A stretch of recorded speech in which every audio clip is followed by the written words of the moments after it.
तो क्योंकि अब कुछ ही दिनों के अंदर KGF का सेकंड चैप्टर आने वाला है, तो मैंने सोचा कि क्यों ना आपके साथ KGF चैप्टर 1 के ऊपर मेरा पॉइंट ऑफ व्यू शेयर किया जाए। और इसलिए आज मैं हाजिर हूँ KGF के फर्स्ट चैप्टर के ऊपर अपना रिव्यू देने के लिए। तो बिना कोई देरी किए चलिए बकवास शुरू करते हैं।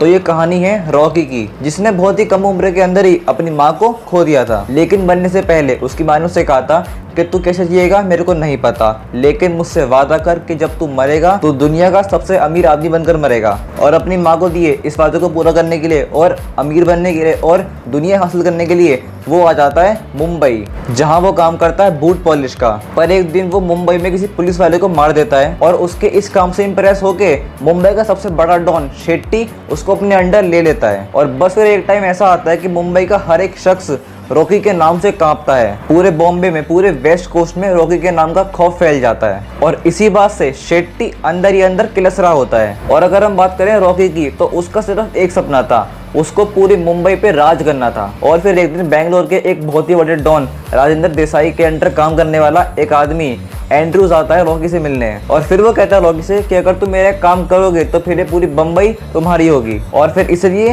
रॉकी जाता है बैंगलोर। और फिर वहां जाकर उसको पता लगता है कि उसको असल में एक बहुत ही पावरफुल मैन गरुड़ा को मारना है। तो सूर्यवर्धन, जिसने KGF की खोज करी थी, जो KGF का मालिक था, उसके बेटे का नाम था गरुड़ा। और अगर आपको नहीं पता तो मैं आपको बता देता हूँ कि इस फिल्म में जो गरुड़ा बने हैं वो असल में रियल लाइफ में यश के बॉडीगार्ड रह चुके हैं। पर अब इस फिल्म के बाद वो एक बहुत ही बड़े स्टार बन चुके हैं। और बस फिर रॉकी धीरे धीरे वहां पे जाके गरुड़ा के बारे में सब कुछ जानना शुरू कर देता है। और वो कहता है कि मैं गरुड़ा को उसी की पार्टी के ऑफिस में मारूंगा। और फिर जब रॉकी वहां पे गरुड़ा को मारने के लिए जाता है तो वहां वो देखता है कि उस ऑफिस के असेंबली हॉल में जितने भी लोग थे वो सब गरुड़ा के ही गुंडे थे। गरुड़ा ने अपनी सेफ्टी के लिए एकदम टाइट सिक्योरिटी कर रखी थी, तो कोई भी उसको छू भी नहीं सकता था। और इसलिए वहां पे रॉकी उसको नहीं मार पाया। पर अगर रॉकी चाहता तो गरुड़ा को वहीं के वहीं सबके सामने मार सकता था, पर उसने ऐसा नहीं करा। और इसकी वजह मैं आपको बाद में बताऊंगा। और फिर एक दिन सूर्यवर्धन को हार्ट अटैक आ जाता है और वो मरने से पहले KGF के अगले मालिक का नाम बताता हुआ जाता है। और वो नाम लेता है अपने बेटे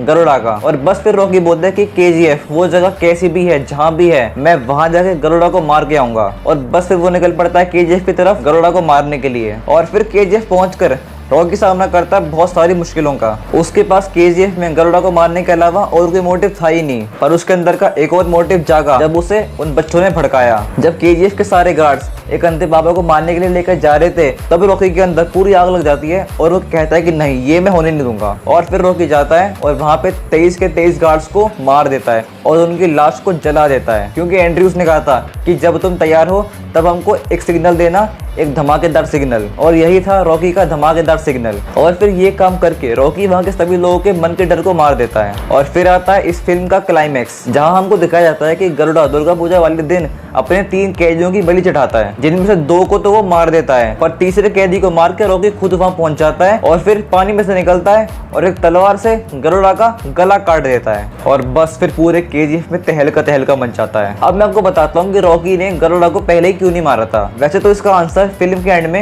एक पूरे लंबे छोड़े मोनोलॉग में दिया गया है, पर अगर आपने वो नहीं सुना है तो आपको वो चीज समझ में नहीं आएगी। पर कोई नहीं, मैं हूं ना, मैं बताऊंगा। तो इस फिल्म के एंड में एक डायलॉग है, powerful people come from powerful places. जब एंड्रयूज ने रॉकी को लॉलीपॉप की तरह बॉम्बे देने का लालच दिया, तब रॉकी के लिए वो समुंदर तालाब से भी छोटा हो गया था। जिस समुंदर की तलाश रॉकी को थी वो समुंदर मुंबई में नहीं था। गरुड़ा को देखने के बाद उसको समझ में आ गया था कि he is a man who comes from that powerful place। इसलिए मौका मिलने पर भी उसने गरुड़ा को तुरंत नहीं मारा था, छोड़ दिया था। KGF को हासिल करने के लिए उसे एक सेना की जरूरत थी। रॉकी ने गरुड़ा को सबके सामने मारकर वहां लोगों के मन में डर को भी मार दिया था। अब वो सब उसकी सेना बन गए थे। 400 गार्ड्स बंदरम के कहने पर सबको मारने के लिए तैयार थे, तो वहीं 20,000 लोग जिनमें हिम्मत आ चुकी थी वो रॉकी के एक इशारे पर मरने को तैयार थे। ये थी रॉकी की किलिंग स्ट्रेटेजी। पर हम सब जानते हैं कि ये मूवी वर्स है और यहाँ पर हम प्लस की बात करते हैं और हम बात करते हैं माइनस की भी। और मैं यहाँ पे इसकी तारीफ भी करूंगा, लेकिन इसके जो छोटे मोटे नेगेटिव पॉइंट्स हैं जो आप इसकी तारीफ के चक्कर में भूल जाते हो, मैं यहाँ पर आपको वो पॉइंट्स भी गिनाने वाला हूँ। तो इस फिल्म का सबसे पहला पॉजिटिव पॉइंट है यश का परफॉर्मेंस। उन्होंने इस फिल्म में अपनी पूरी जान लगा दी थी। जब वो इस फिल्म में कहीं पे गुस्सा करते हैं, चिल्लाते हैं, अपना स्वैग दिखाते हैं, कहीं भी एक्शन कर रहे होते हैं, सब जगह उनके चलने का स्टाइल, उनके बोलने का स्टाइल, उनके एक्सप्रेशंस सब कुछ जबरदस्त होता है। और सिर्फ यश का ही नहीं, इस फिल्म में सभी एक्टर्स का परफॉर्मेंस जबरदस्त था। और सेकंड पॉजिटिव पॉइंट है इस फिल्म का बीजीएम। इस फिल्म का बीजीएम धांसू, सॉलिड, ऑसम, ओपी सब कुछ था। बहुत से लोगों ने तो आज भी इस फिल्म के बीजीएम को अपने रिंगटोन में लगा रखा है। इस फिल्म का बीजीएम बहुत ज्यादा पावरफुल है। और इस फिल्म का थर्ड सबसे बड़ा पॉजिटिव पॉइंट है जहाँ पे रॉकी कहता है इस दुनिया में सबसे बड़ा योद्धा माँ होती है। उस एक सीन को जिस तरह से फिल्माया गया है, जिस तरह से दर्शाया गया है, वो सच में काबिले तारीफ है। और हाँ, इस फिल्म की तारीफ यहीं पे खत्म नहीं होती। मैं बहुत जल्द एक वीडियो ला रहा हूँ जिसमें मैं ये बताऊंगा कि केजीएफ बाकी सभी फिल्मों से अलग क्यों है, इसके पीछे लोग इतने पागल क्यों हैं और इसमें ऐसा क्या खास है। तो अगर वो वीडियो मिस नहीं करनी है तो अभी के अभी इस चैनल को सब्सक्राइब कर लो और हाँ, बेल आइकन भी दबा देना यार। और अब बात करते हैं इसके नेगेटिव पॉइंट्स के बारे में। तो भाई देखो, मैं हर बार कहता हूँ कि परफेक्ट तो इस वर्ल्ड में कुछ भी नहीं है। ये फिल्म भी परफेक्ट नहीं है। ये एक बेहतरीन फिल्म है लेकिन एक परफेक्ट फिल्म नहीं है। इसका पहला नेगेटिव पॉइंट जो मुझको पूरी फिल्म में फील हुआ वो है इसमें रॉकी का और रीना का लव एंगल। आप खुद सोचो, अगर इस फिल्म से वो लव एंगल निकल जाता तब भी इस फिल्म की कहानी पे 0% भी असर नहीं पड़ता। इस फिल्म के अंदर वो लव एंगल कहीं भी कंट्रीब्यूट नहीं करता, सिवाय एक सीन के, जो वो क्लब वाला सीन था जहाँ पे रॉकी बोलता है if you are bad I am your dad.